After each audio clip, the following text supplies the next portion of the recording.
G'day guys, Seeney here and welcome to another episode on the Australian Wealth channel. And today, it looks like the stock market crash we've been waiting for might be here.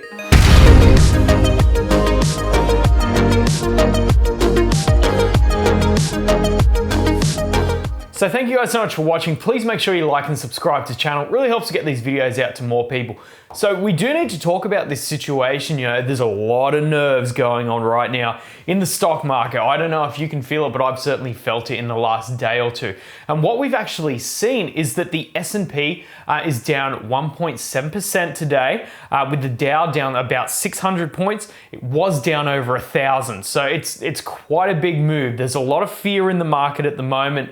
And I just want to go through some of the reasons why this is actually happening so that you can best prepare and make your own decisions regarding your own finances. So we're seeing this completely across the board. Coinbase is down 3.5%. Nvidia is down 3.5%. Revolve is down 5.5%. Alibaba is trading at a 52-week low. Palantir is down 7.5%. You know, these are not normal moves, especially when they're all kind of moving together.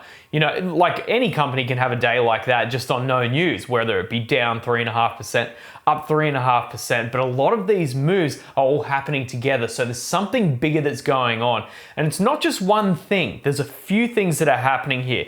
And it's not the only one. Even Wynn Resorts, not just over the last session or two, but over the last few weeks has been down drastically. It's actually down to about $82 a share. And that is due to one factor, and that is China.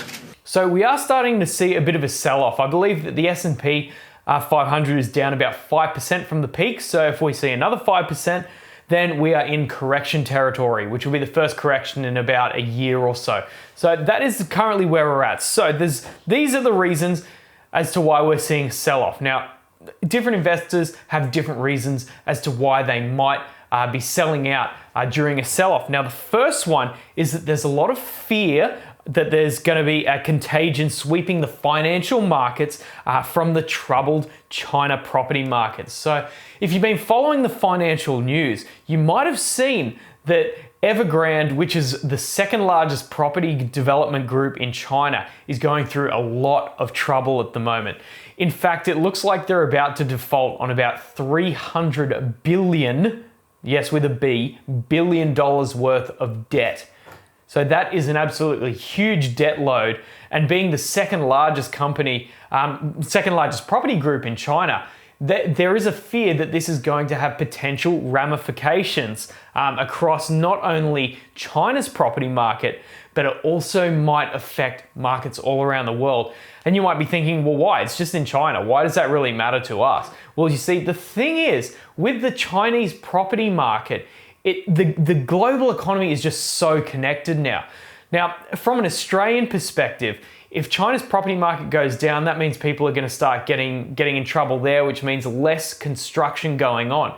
And what that means is that the price of minerals is just going to go through the floor. So we're also already seeing a decline in iron ore prices here in Australia, and that's obviously our biggest export to China. And if the property market slows down and grinds to a complete halt there, then that is going to have a drastic effect on these mining companies and consequently our tax revenue. If people in China are also having trouble, it's going to take some buyers out of the market here in Australia. But one of the other effects, which is even more drastic than that, is that if Evergrande defaults on this $300 billion worth of debt, there's a lot of banks that have lent this money. So that means if they're defaulting on the debt, these banks are going to have to sell assets elsewhere to make up for those losses. And we need to remember that a lot of banks can leverage basically 10 to 1. So, you know, they've lent out $300 billion, but they might have only had $30 billion in collateral.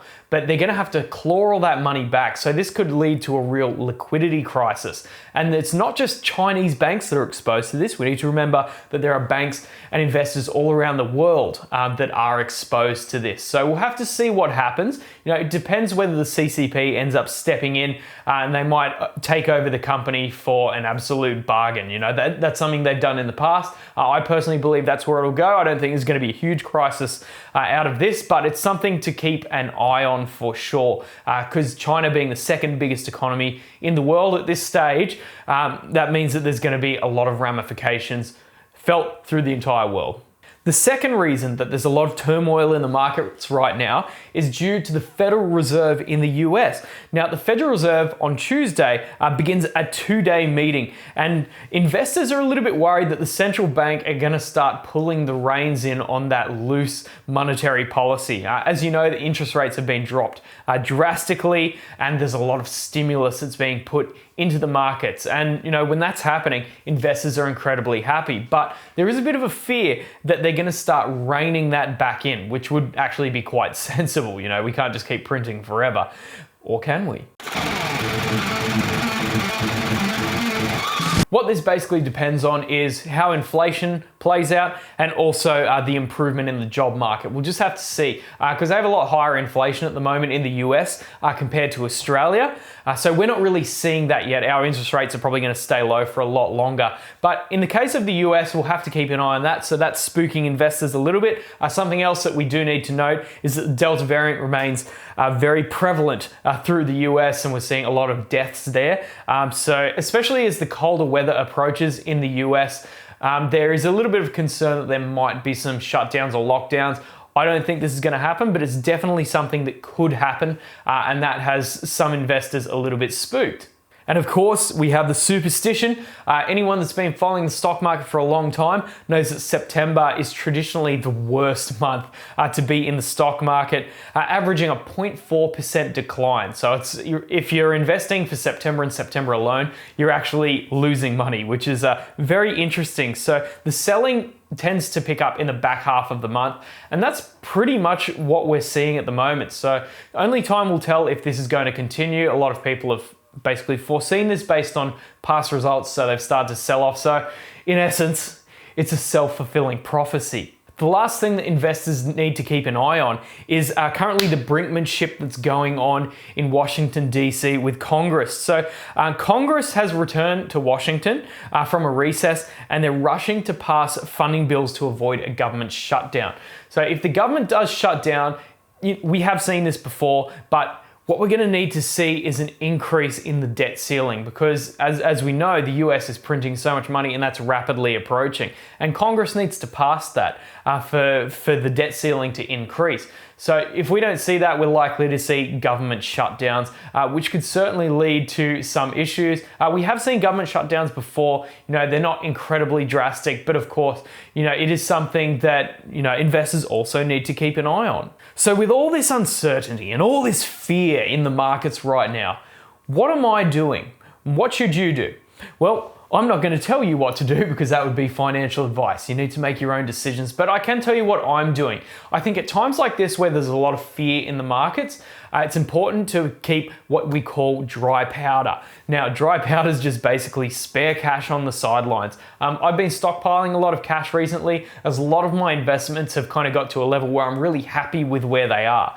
So in the meantime, I've just been stockpiling cash, waiting for an opportunity. Now, there is the potential that this might be the opportunity that I've been waiting for. I recently purchased a little bit of Coinbase, not a very big amount, only about $700 worth, but I've just started to nibble a little bit. And if we see some drastic drops, I'm going to be loading in by the thousands. Because a lot of the sell-off, a lot of these stocks have no exposure to the China property market, but of course they're all going to trade together because they do, because reasons. But the companies that I hold aren't really affected too much by China's property market. You know, we're talking about companies like Dropbox, Tattooed Chef, Coinbase, CrowdStrike. They're not really affected by that market. You know, there is obviously a credit risk, but a lot of my companies aren't heavily indebted. So I think they're going to be fine there. So if we see a further decline, which I think we will in the short term, then I'll be buying up, and I'll be buying this dip really heavy. So, you know, make your own decisions with your own money. But I think this is going to get worse before it gets better. So I'm only nibbling at this point All the big purchases all come if we see a mega drop. So I'd love to know what you guys think about all these things going on in the stock market. What are you doing with your cash? I'd love to know. What are some of the stocks that you're looking at? I hear that Evergrande's pretty cheap at the moment. So thank you guys so much for watching. Please make sure you like and subscribe. It really helps to get these videos out to more people. If you want to get yourself a free stock, I've got a link to stake, deposit money in the brokerage, and you get yourself free stock, Dropbox, GoPro, or Nike. How good's that? And also I have a link to WeMoney as well, who will give you $5 for signing up. They're a fantastic app for tracking your net worth amongst a lot of other things. So if you're interested in that, go to those links. So thank you guys so much for watching. Please make sure you like and subscribe, and we'll see you later.